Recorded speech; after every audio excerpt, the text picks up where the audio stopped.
education methods, and of course it would be nice if you could experience on site all these best practices, not just in theory or seeing some PowerPoint. So that's why we had yesterday full of study visits, in situ study visits. So and I think that we had a lovely time together, inspiring examples we have seen.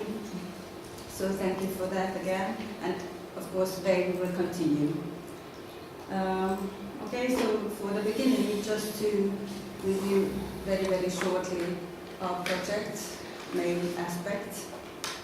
I don't know if you can see, but I will. So we passed the very 2 phases, and we are in the middle of phase 3, describing and sharing the best practices you selected and you found. About the project outcomes, we have done the website. Of course, we have agreed on the common criteria for describing these best practices, and we have done at least 2. Of course, there were more study visits out of these 3 planned. Oh, yes, we also have started to build the database. If you have checked the website, now you can find the very first 2 best practices, thanks to Lotzi from Green Settlerland. And then we also have each country, each partner has its own national dissemination and exploitation plan, which was specified amongst the project outcomes, so we have to have it. Just to review a bit our work plan. So we are in April 2012 at this meeting in Florence, and I think that we are on the right track. And I hope you agree with me. Yes.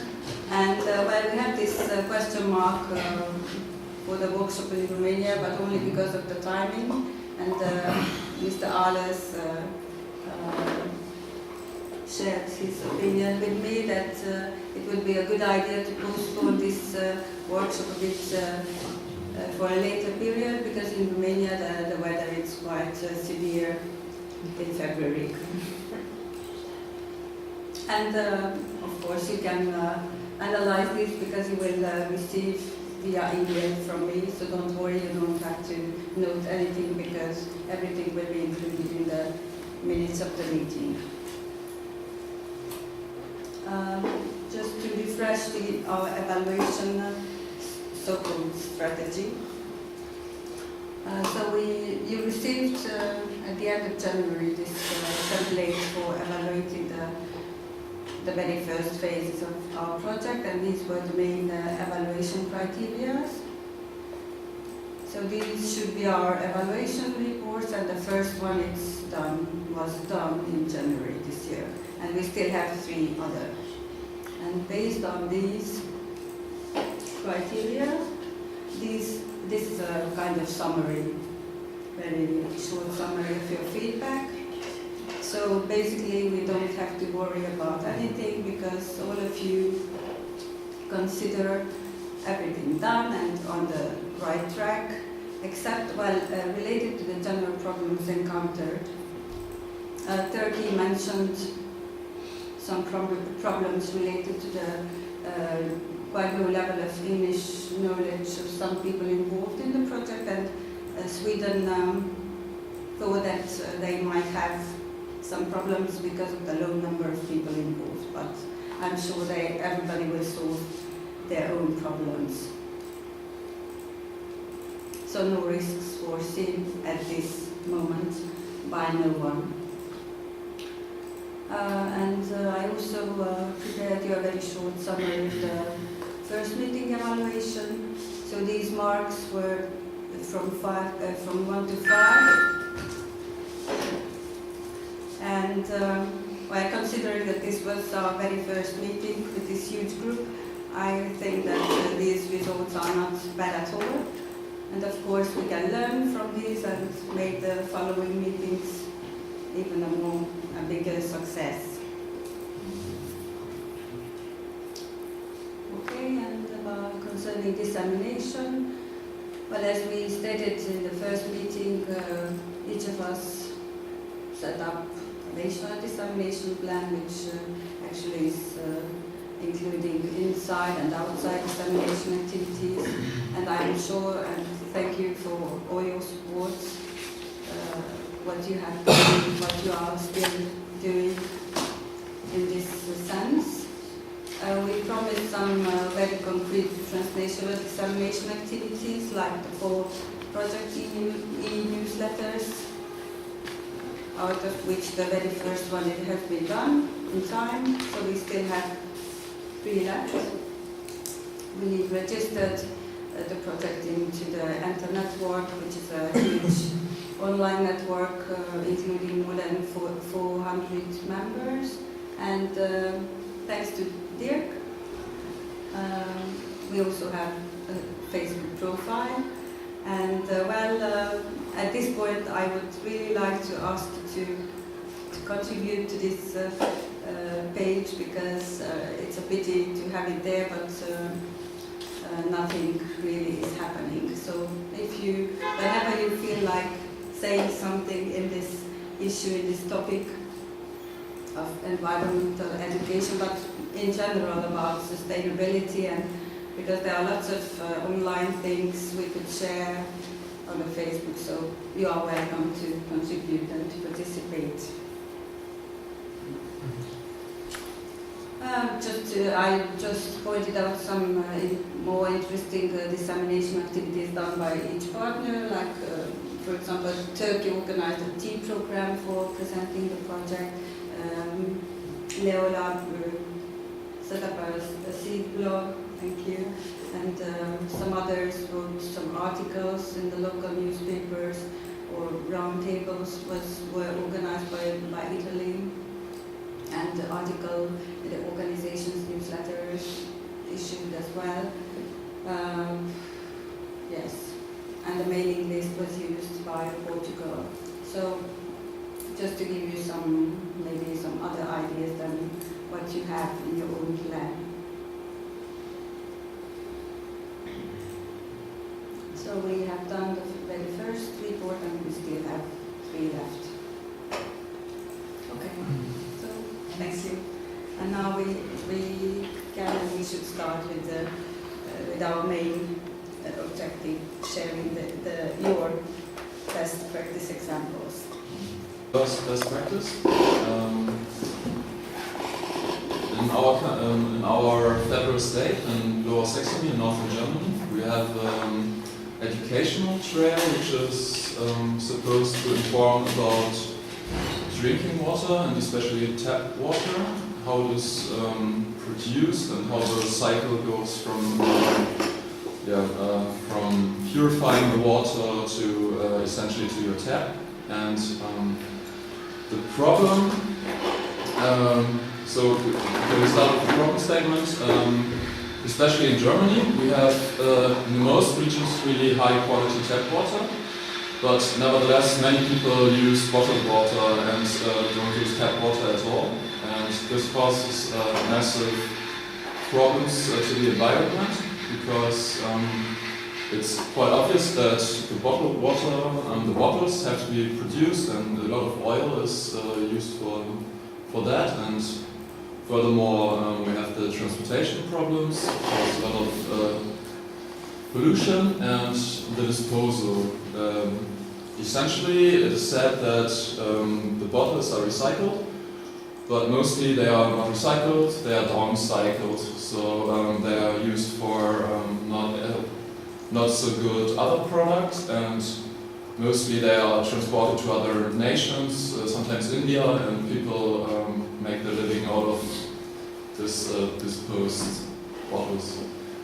So it causes massive problems, and people should be encouraged to use more tap water, because it has high quality and it's like 2,000 times cheaper. So and a way to do it could be an educational trail, which is organized by the regional tap water provider. In this case, it's we have a public non-profit organization which is doing it, and they set up this drinking water educational trail, which is especially interesting for, let's say, school classes. So you can see they have they made it a bit more appealing to children. So they have someone here. They made some pictures into it, and they put some people to work to go around the educational trail, where you can see the different stations, like the drilling holes, how to get the water out, and what's important for the soil to have good quality water. And they have their own interest is to encourage people to use the tap water. So they also provide the financing, and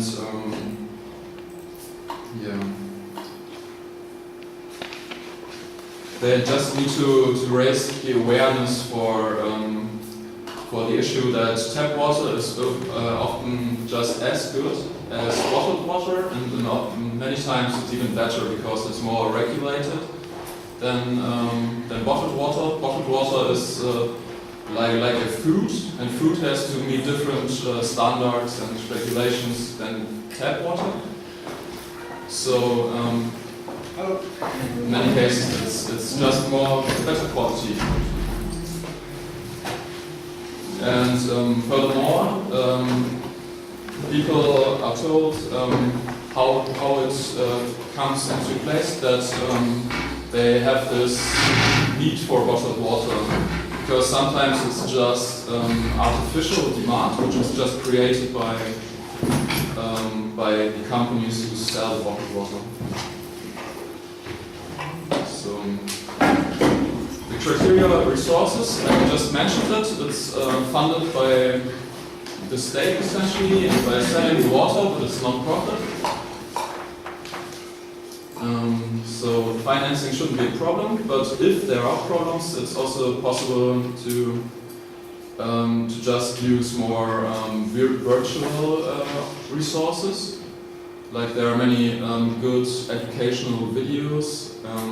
Sometimes you can call it infotainment or edutainment, really good entertaining and at the same time informational videos, which you can look up on the internet and which can be shown in schools, for instance.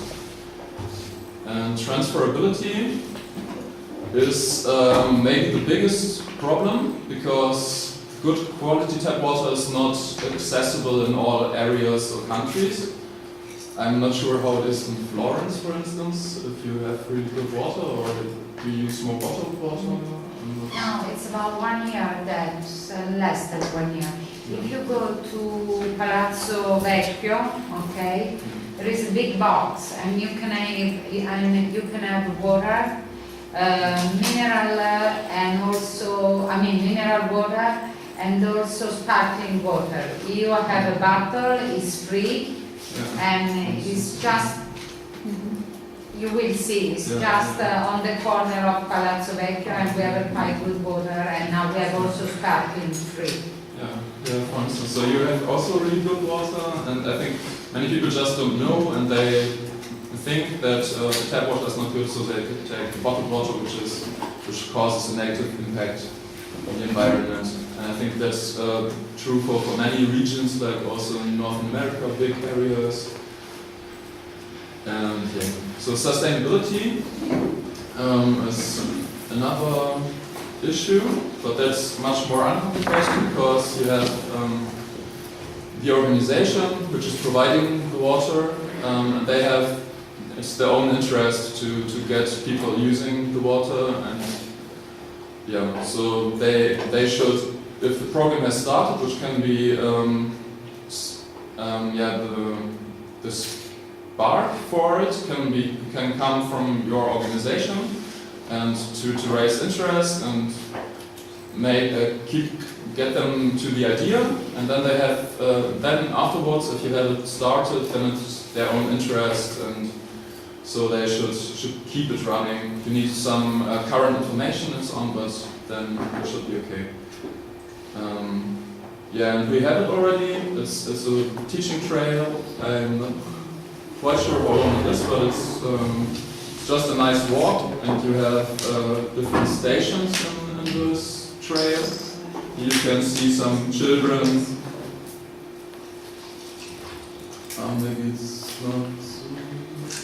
And we're looking at the production or the purifying process for the water, and so they can try out different things, and they can pump up water from the ground, and so that's their own. They have a good idea of it. So yeah, that's the first best practice. Thank you. Yeah. We have 3 topics. Only very short. Want to stay there? Maybe 5 minutes, 4 minutes. Yeah. Thank you. It's maybe the same topic as just Dirk presented. It's about the agriculture teaching trail Rastede. It's a small town in the northwest corner of Germany, in the region Lower Saxony. It's the same idea to have a trail in the countryside to inform people. And what main topic, agriculture can do something for sustainable development, for environmental protection. So the problem statement is nowadays there are less information about the relationship between landscape development, environment protection, and economy perspectives all the time. If we deal with the topic environmental protection, the people ask, is there some problems for our economic situation? Is there less money in the future because we are not allowed to do these or these economic practice? That's always the question. And then it was the idea to prepare agricultural teaching trail. This is a small map. And it's the second idea how to deal with this topic. This is the trail. It's a small map. Landwirtschaftlicher Lehrpfad. See, there's something to see in the nature. How to deal with the topic. How we want to work on the project. And that's the question of non-formal or informal education. So a local group of farmers work together with a gymnasium, with a secondary school in the region. Because the older one have a lot of knowledge from former times how to work very careful with water. Then 50 or 100 years ago, we had not got drink water. It was not so easy to get to drink water, and they had to take a lot of care of it to get it. So the pupils from the school work half a year on the project. But not only in the school, they go out the school, visit the farmers and other people in the region to hear what are their experience to deal with water. Maybe they have on their own ground a spring for their own drink water, and they tell them about how they get their drink water 50 or 100 years ago. So they had a discussion. You see, in the living room, the 2, 3 older people and 5 pupils from school sit together and talk and exchange their minds and opinions. There's also a second discussion. It's about economy. There's a relation to environmental protection. How was the economy situation? How important was water and to deal with water 50 or 100 years ago? There was also an interesting point in non-formal, informal education. To speak together, to hear ideas, and to listen to other people, how they deal 50 or 100 years ago with this topic. And in the end, after half a year, we prepare a teaching trail. See, here's a small municipality. It's about distance 10 kilometers. And you can go by feet this course, this trail. And you come to some stations where you find the aspects of nature, of protecting water, of sustainable agricultural farming. So at one point there's a small field, maybe there is a sort of corn which is there prepared since 100 years. It's a very old agricultural system, and they need not a lot of chemicals. So maybe an old farmer can tell you, we can do this without chemicals. We have some different kind of fruit in the years. We change every year and so you get an idea how it can work without a lot of chemicals. 1 kilometer more, come to a bigger field. There's a Gemma farmer, okay, he uses all kinds of technique, and then here he uses 5 different points of chemicals to get the fruits in the harvest. There's a special other kind of farming, but we have the chemicals in the soil, and maybe it can be in future, not yet, maybe a problem for drink water and for biodiversity in the region. That's the second aspect, and other aspects can be, maybe you can put it a little bit up. Yeah? Resources, yeah. Okay, stop. Maybe another time. The people can use this path, can go there, it needs 3 or 4 hours, and they can drop this little booklet. We call it resource, the booklet Landwirtschaftlicher Lehrpfad.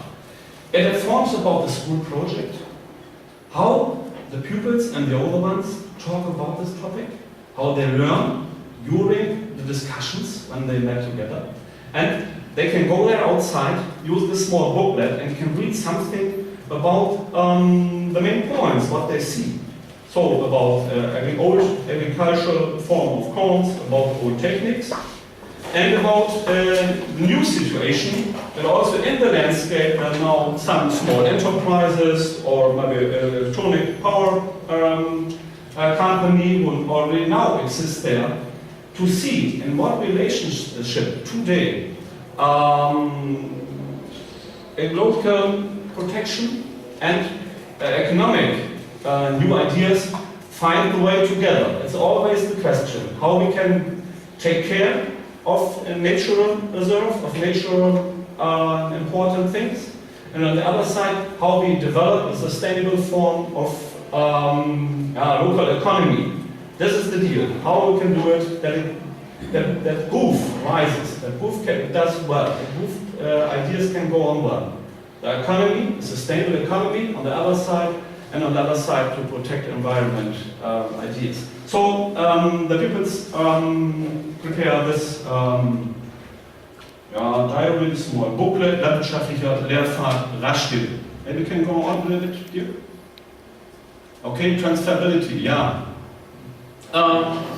You see, this booklet they can use all the time. We have a first, a second, I think also a third edition. And nowadays, the first edition was from 1996 or 97. It's 14 years ago. If they now drop this booklet and go outside the landscape, the trail, you can imagine the landscape changes a lot in the last 15 years. So here, when they use this booklet now, they can see how it was the situation 50 years before and now 50 years later. And sometimes, if you have the view in the landscape, you are a little bit surprised how the landscape changes. It's a really other view and other field buildings, another company, industrial zone. It's like a view back. If you look at this booklet and now see the reality outside. And the idea of do work on this, to work in a study group, to work between the generations, to talk and to describe it in a small booklet. We have already transferred in European projects to Portugal. That's the next page. Yes, we had at those times we had a project with the region of South Portugal in the Algarve.